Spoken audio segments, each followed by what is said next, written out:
Bonjour, allez, je retente l'ordinateur en espérant pouvoir terminer cette lecture d'un seul coup.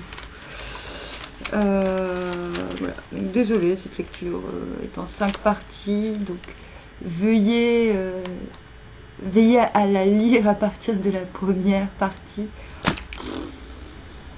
Voilà, c'est l'informatique, c'est l'informatique. Ah. Si j'étais vantarde, je me dirais j'ai trop de puissance, je fais tout péter. Non, mais ce n'est pas le cas.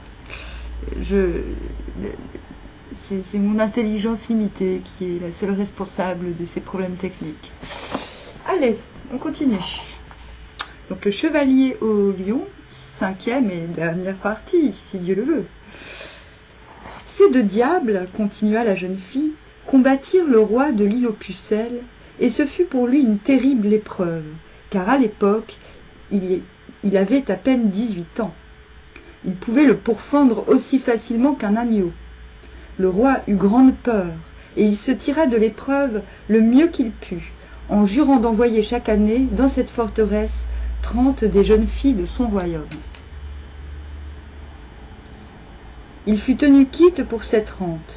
Il fut convenu par serment que ce tribut durerait jusqu'à la mort des 2 démons, et que, le jour seulement où il serait vaincu en bataille, le roi serait déchargé de cet impôt. Nous serions alors libérés, nous qui sommes abandonnés à la honte, à la souffrance, à la misère, au désespoir, et qui sommes privés de toute joie et de tout plaisir. Mais je dis cela en pure perte, car je sais très bien que nous ne sortirons jamais d'ici. Toujours nous travaillerons la soie, et jamais nous ne serons mieux vêtus. Nous serons toujours pauvres et nus, et nous aurons toujours faim et soif. Jamais nous ne saurons gagner assez pour améliorer notre vie quotidienne. On nous donne du pain avec parcimonie, peu le matin et encore moins le soir. Pour vivre, chacune de nous n'a que ses mains et le travail qu'elles peuvent accomplir, et pour cela, on nous paie 4 deniers. Cela ne suffit pas pour assurer la nourriture et le vêtement, car qui gagne ici 20 sous la semaine n'est pas pour autant tiré d'affaire, et sache bien qu'aucune de nous ne gagne 20 sous ou plus. Avec une telle somme, un duc serait riche, mais ici nous sommes pauvres, et c'est celui pour qui nous travaillons qui s'enrichit de notre peine. Cet étrange discours, emprunté tel quel au récit de Chrétien de Troyes, a fait l'objet de nombreux commentaires.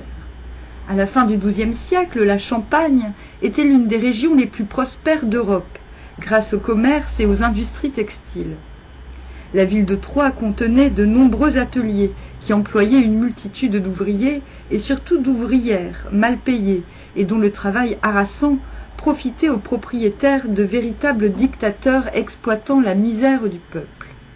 Il est étonnant de constater que Chrétien de Troyes, habitué de la très riche cour de Marie de Champagne, n'a pas laissé passer l'occasion d'exposer les revendications ouvrières de son époque. Il en avait sûrement quelque chose. Il en savait sûrement quelque chose, et cette longue description de la misère des ouvrières du textile, camouflée sous l'apparence d'un récit fantastique et mythologique, a toutes les chances d'être authentique. C'est en tout cas un précieux témoignage sur la société précapitaliste du XIIe siècle, à l'époque de l'émancipation des villes et de la montée de la bourgeoisie. Je tiens à préciser que ce chapitre est directement relié, et la suite, non, du chapitre d'avant. Le chapitre d'avant, c'est la Dame à la fontaine.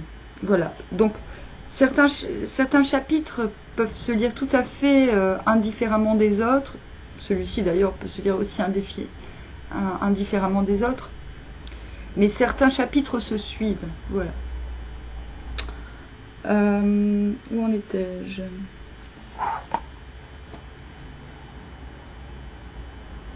Nous veillons une grande partie de la nuit et nous travaillons toute la journée. Et lorsque nous nous arrêtons, on menace de nous mettre à la torture ou de nous tuer. Aussi, nous n'osons même pas prendre de repos. Que te dirais-je de plus ?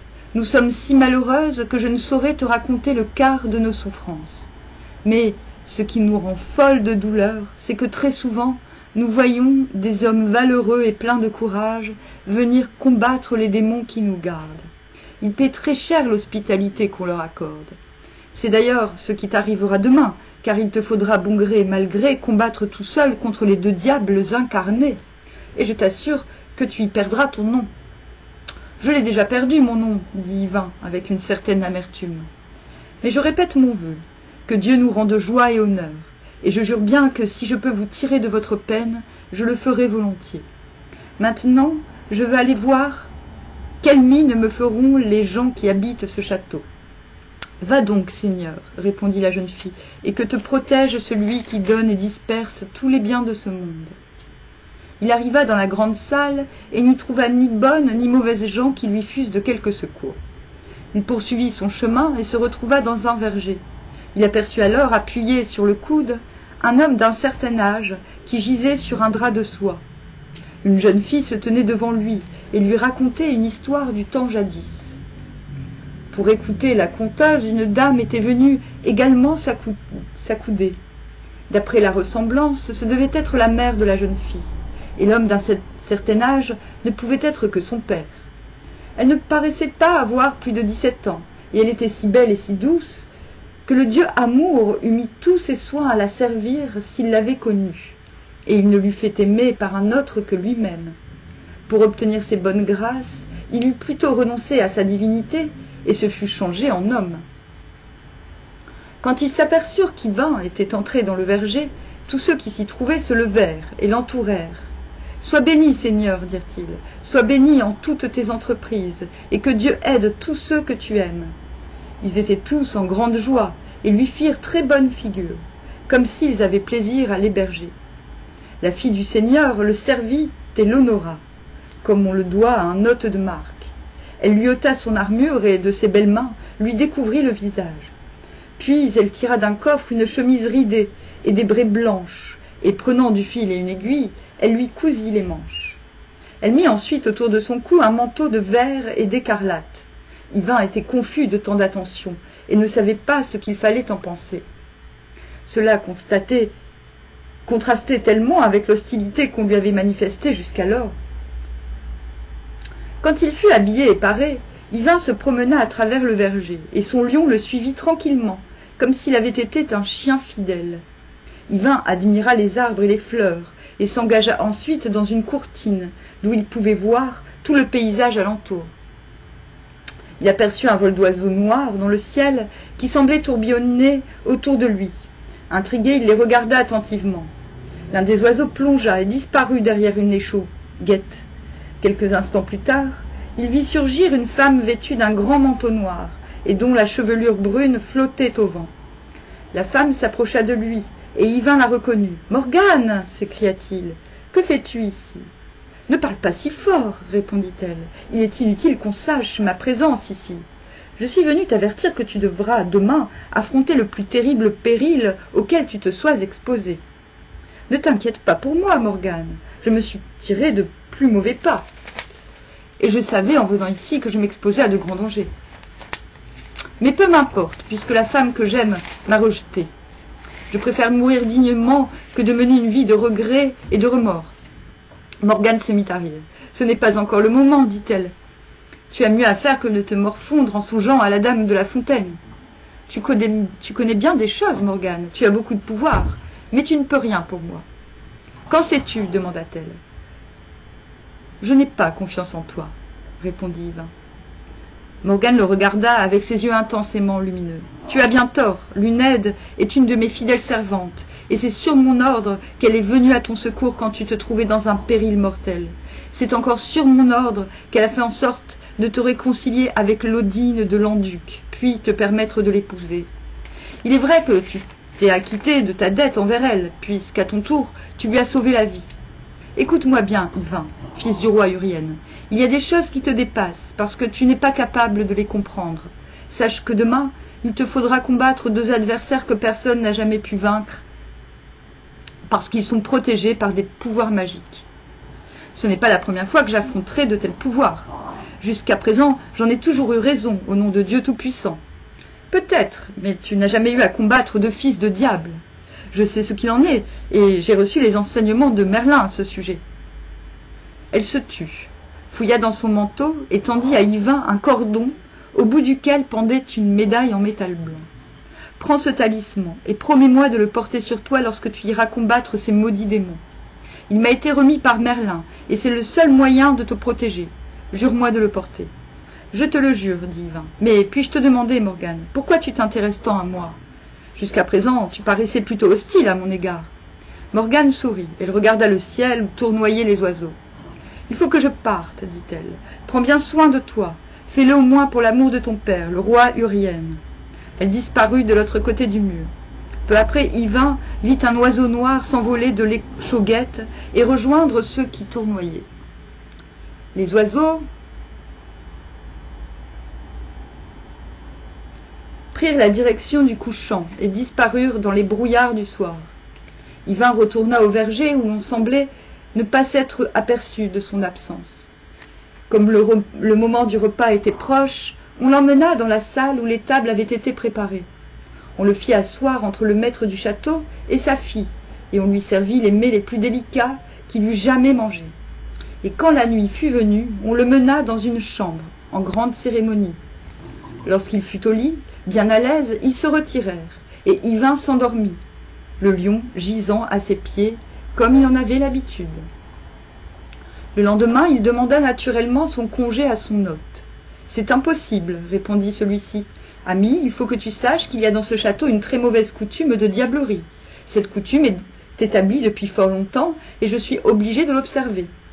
Je ferai venir ici 2 hommes d'armes très puissants et très rusés. Il te faudra combattre contre eux, de gré ou de force. Si tu peux te défendre victorieusement et les tuer tous les 2, tu auras ma fille en mariage. Et tu posséderas ce château avec toutes ses dépendances. Seigneur, répondit Yvain, je n'ai point le désir de me marier. Tais-toi, bel hôte, tu cherches de vaines excuses, car tu ne peux échapper à la nécessité. Celui qui pourra vaincre les 2 maudits qui vont assaillir devra avoir ma fille pour épouse, mon château et toute sa terre. Le combat ne peut manquer d'avoir lieu. Est-ce la couardise qui te fait parler ainsi? Tu pensais peut-être éviter la bataille? Mais sache que tout chevalier qui couche dans son château ne peut échapper à son destin. Et ma fille ne sera mariée que lorsque les 2 maudits seront morts. Fort bien, dit Yvain, puisqu'il en est ainsi, je me battrai. Mais quant au reste, nous en reparlerons plus tard. Les 2 fils du lutin diabolique s'avancèrent. Ils étaient hideux et noirs. Ils portaient tous 2 un bâton cornu de cornouiller, garni de cuivre, d'aspect redoutable. Ils étaient recouverts d'une épaisse armure, des épaules jusqu'au bas des genoux, mais ils avaient la tête nue. Ils tenaient, au-dessus d'eux, des boucliers ronds avec lesquels ils faisaient des moulinets. Le lion, quand il les aperçut, commença à frémir, prêt à se jeter sur eux. Mais ils le virent et dirent à Yvain, « Vassal, écarte ton lion qui nous menace. Proclame-toi tout de suite vaincu ou mets cet animal en lieu sûr afin qu'il ne puisse ni t'aider ni nous faire du mal. »« C'est juste, dit Yvain. Où voulez-vous que je l'enferme » Ils lui montrèrent une chambre dont la fenêtre était fermée d'un lourd grillage. « Enferme-le là-dedans. » Il fallut bien accepter, et Yvain emmena son lion dans la chambre, puis revêtit ses armes. Quand ils virent le lion enfermé, les 2 champions s'élancèrent, brandissant leurs bâtons. Du premier coup, ils enfoncèrent le bouclier et le homme d'Yvain, et celui-ci dut reculer tant le choc avait été rude. Il se reprit cependant, et avec sa bonne épée, il commença à frapper hardiment ses adversaires qui durent reculer à leur tour. Mais les coups pesants que leur portait Yvain ne faisaient qu'accroître leur fureur, et Yvain se sentait faiblir. Dans la chambre, le lion ne restait pas inactif. Il avait bien compris que son maître était en danger, et bouillait d'impatience d'aller le rejoindre pour le protéger et mettre à mal ses ennemis. Comme il ne pouvait rien contre la fenêtre munie d'épais barreaux, ni contre la porte qui était en fer, il se mit à gratter le sol de ses griffes, le plus profondément possible. Et il creusa tant et si bien qu'il y eut bientôt un grand vide sous la porte. Alors le lion s'aplatit le plus qu'il put, et se retrouva dehors. Là, sans perdre un instant, il se jeta sur l'un des maudits, et le renversa, le roulant sur le sol comme une pelote. Il en avait à peine fini avec celui-là qu'il se rua sur l'autre. Pour l'éviter, le maudit bondit sur le côté, mais Yvain, qui le guettait, leva son épée et lui trancha la tête d'un seul coup. Il revint alors vers celui qui gisait sur le sol. Le maudit était fort mal en point, avec une épaule arrachée et du sang qui coulait en abondance de toutes ses plaies. « Avoue-toi vaincu !» s'écria Yvain en le menaçant de son épée. Je le reconnais, répondit l'autre. Je suis vaincu malgré moi. Alors, tu n'as plus rien à craindre, de moi ni de mon lion. Et Yvain, l'abandonnant à son sort, retourna vers le château. Il y fut accueilli avec une joie indescriptible. Le seigneur et sa femme s'empressèrent auprès de lui et lui dirent en lui donnant l'accolade « Seigneur, tu seras notre fils à présent, puisque tu auras notre fille pour épouse. » « Je ne la prendrai pas, répondit Yvain. Je ne refuse pas par dédain, car c'est la plus jolie fille de tout le pays. Mais je ne peux ni ne dois la prendre. Mais en revanche, s'il te plaît, fais en sorte que les captives soient toutes libérées. Les conditions sont remplies pour qu'elles puissent sortir d'ici. En effet, dit le maître de Pesme, Aventure, je te les dois, et elles seront libres dès aujourd'hui. Je m'y engage solennellement. Mais daigne prendre ma fille avec tout ce qu'elle possède. Elle est belle, douce et sage. Que te faut-il de plus ? Seigneur, répondit Yvain, tu ne comprendrais pas. Tu ignores tout de mes affaires, et tu ne sais même pas mon nom. On me connaît comme étant le chevalier au lion. C'est bien suffisant ainsi. Mais sache que si je refuse ta fille, c'est qu'il ne peut en être autrement. Maintenant, il faut que je parte. Et en disant cela, Yvain ôtait ce qui lui restait de son armure. Tu ne partiras pas si je l'ordonne, s'écria tout à coup le maître du château.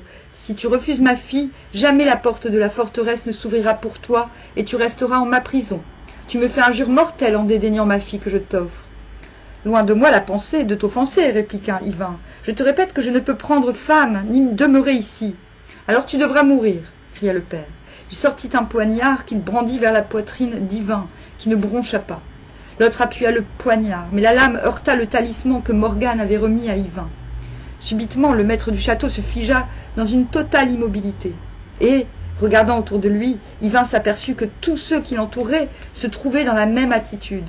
Seul, lui, son lion et son cheval semblaient encore vivants. Yvain ne prit pas le temps de réfléchir plus longtemps. Il sauta sur son cheval noir et, suivi joyeusement par le lion, se mit à galoper sur la lande en direction de la forêt. Il ne se retourna point pour regarder une dernière fois les murailles et les tours de l'étrange forteresse de Pesme Aventure. Il se retrouva bientôt dans la clairière, près de la fontaine. Son cheval paissait paisiblement l'herbe grasse, et le lion, couché comme un chien, dormait au pied d'un arbre. La mélancolie s'empara une nouvelle fois d'Yvain. Certes, puisqu'il avait été renié par la femme qu'il aimait, il aurait pu accepter la jeune fille qu'on lui avait proposée. Mais il savait qu'il n'aurait jamais été heureux. Il n'aurait jamais retrouvé la paix dans son âme. Il savait qu'il n'aimait qu'une seule femme, l'Odine de Landuc, et que rien ne pourrait affaiblir l'amour qu'il lui portait. Il mit la main à sa poitrine pour mesurer les battements de son cœur, et, ce faisant, il toucha le talisman de Morgane. Certes, pensa-t-il, je ne croyais pas Morgane, mais c'est bien cela qui m'a sauvé la vie lorsque le père de la jeune fille a voulu me tuer. Ce n'est pas les deux maudits démons que je devais craindre le plus, mais un père outragé, et cela Morgane le savait. Désormais je serai son fidèle chevalier, je la servirai de mon mieux si elle a besoin de moi. Et tout à coup, il pensa à ce que Morgane lui avait dit. Luned était une de ses disciples, et c'est sur son ordre à elle que Luned avait agi, pour le sauver d'abord, quand on le pourchassait dans la forteresse de Landuc, puis pour lui faire épouser l'Odine. Yvain se sentit brusquement rempli d'espoir. Puisque Morgane avait voulu cela, ne voulait-elle pas aussi qu'Yvain se réconcilie avec la dame de la fontaine? Je connais le moyen de la fléchir, se dit-il. Et sans plus attendre, il prit le bassin, le remplit d'eau dans la fontaine et versa le tout sur le perron.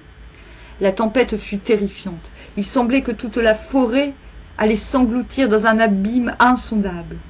Dans la forteresse de Landuc, la dame craignit que son château ne s'effondrât tout d'un coup.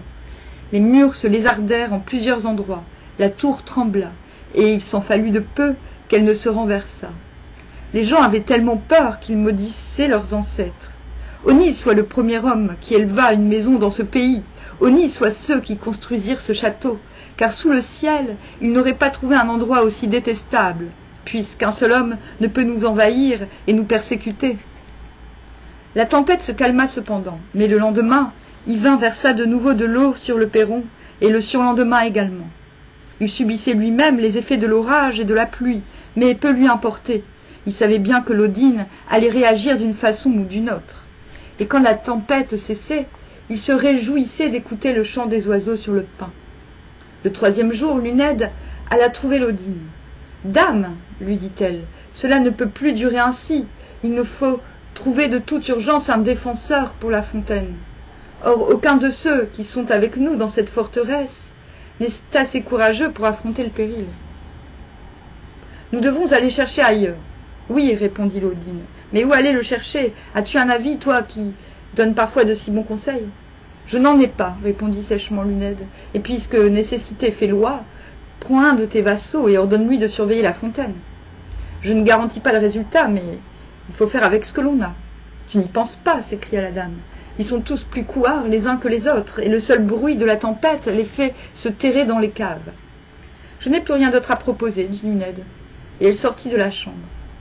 Elle était à peine dans le corridor qu'elle entendit la porte se rouvrir. « Attends, disait la dame, il faut que nous parlions encore. » Luned rentra dans la chambre et s'assit en face de l'Odine. Celle-ci lui demanda « Connais-tu bien celui qu'on appelle le chevalier au lion ?»« Certes, puisque c'est lui qui m'a sauvé du bûcher où voulaient me jeter des menteurs et des félons. Et je sais qu'il a accompli bien d'autres exploits. »« C'est lui qu'il nous faut, s'écria la dame. »« Comment ?» s'écria Luned. « Mais tu n'y penses pas. Il m'a dit lui-même qu'il n'entreprendrait plus rien tant qu'il sentirait la rancune et le mauvais vouloir d'une femme qu'il aime tendrement, car il en meurt d'ennui et de désespoir. Et si nous l'aidions... C'est génial, j'adore. Et si nous l'aidions à se réconcilier avec sa dame? Ma foi, dit Luned, ce serait une bonne chose, mais c'est impossible. Pourquoi donc? Il n'a jamais voulu dire à quiconque qui était cette femme et quelle était la raison de leur brouille. Eh bien, tâchons de l'apprendre. Nous ferons ainsi une bonne action vis-à-vis de lui, et il nous le rendra en gardant la fontaine. Voyons, Luned, tu as connu le chevalier au lion. Je suis sûr que tu sais le moyen de l'approcher. Va donc le trouver, fais-lui part de ma proposition. Je le réconcilie avec sa dame, et il défend ma fontaine. Oh là là. Je veux bien essayer, dit Luned, mais je pense que ce sera difficile de le convaincre. En prononçant ces paroles, Luned riait sous sa cape. Elle prit congé de la dame, se fit préparer un cheval et s'en vint immédiatement à l'endroit où elle pouvait trouver le chevalier au lion, c'est-à-dire près de la fontaine. Yvain était assis contre le tronc d'un arbre et le lion dormait, blotti à ses pieds. Quand il vit Luned approcher, Yvain se leva. « Quelle nouvelle m'apportes-tu » demanda-t-il. « Fort bonne à mon avis, répondit-elle, et elle lui expliqua ce que proposait l'Odine. Yvain fut tout à coup envahi par une joie intense. Il ne put s'empêcher d'embrasser Luned. « Ah » s'écria-t-il, « douce amie, comment te récompenserai-je de ce service? Jamais je ne pourrai, je le crains, t'honorer comme tu le mérites. »« Je n'en demande pas tant, répondit Luned, mais pour l'instant, il convient de nous mettre d'accord sur la façon dont se déroulera l'entrevue. » Ils parlèrent encore un long moment, puis ils se mirent en route pour la forteresse de Landuc. Le lion les suivit. Ils arrivèrent tous trois au château et ne dirent aucune parole à ceux qu'ils rencontrèrent. L'Odine se réjouit grandement d'apprendre que sa suivante avait ramené le chevalier au lion. Elle le fit entrer dans sa chambre. Yvain tomba à genoux devant elle, la tête baissée, et elle ne put le reconnaître. « Console cet homme, et jure-lui que tu le réconcilieras avec la femme qu'il aime. » dit Luned à l'Odine. « Oui, s'écria l'Odine, par Dieu Tout-Puissant, je jure d'établir la paix entre cet homme et sa dame. »« Eh bien, dit encore Luned, il n'y a rien de plus facile, puisque cet homme, c'est Yvain, ton époux, et que sa dame, c'est toi-même, celle qu'il aime le plus au monde. » La dame se mit à trembler, et Yvain releva la tête. Elle le reconnut bien. « Dieu me sauve !» dit l'Odine à Luned. « Tu m'as bien prise au piège. Tu me feras aimer malgré moi celui qui ne m'aime pas. J'aimerais mieux endurer toute ma vie les vents et les orages plutôt que de lui pardonner. »« Pourtant, dit Luned, tu viens de jurer. Oserais-tu renier ton serment ?» L'Odine se mit à rougir et balbutia des mots sans suite. Yvain comprit que son affaire tournait bien et qu'elle allait se rendre. Après un long moment, l'Odine alla vers Yvain, le prit par les épaules et le releva. « Soit, je ne puis me parjurer, autant faire la paix entre nous tout de suite. »« Grand merci, dit Yvain, je te sais gré de me pardonner. C'est la folie qui me fait oublier le délai que tu m'avais fixé. Je le regrette amèrement, et s'il faut faire un nouveau serment, je peux jurer que jamais plus je n'aurai de semblable attitude. Je veux me consacrer à toi et je défendrai la fontaine chaque fois qu'il sera nécessaire de le faire. Lodine et Yvain se jetèrent dans les bras l'un de l'autre, et Luned sortit de la chambre, les yeux humides. C'est ainsi qu'Yvain, le fils du roi Urien, devenu pour un temps le chevalier au lion, retrouva la paix de son cœur. Tant qu'il vécut, il n'eut pas d'autre femme et ne la quitta jamais plus. Quant au lion, il suivit dès lors son maître dans toutes ses expéditions. Synthèse entre le chevalier au lion de Chrétien de Troyes, texte du XIIe siècle, et Owain ou la Dame de la Fontaine, récit gallois également du XIIe siècle. Le prochain chapitre s'intitulera La princesse lointaine. Ce sera un petit chapitre et nous parlerons encore d'Yvain et de sa dame, Lodine de Landuc. Sa dame très orgueilleuse. Bon, peut-on être une dame sans être orgueilleuse? J'en doute. Bon, sur ce, je vous dis à bientôt.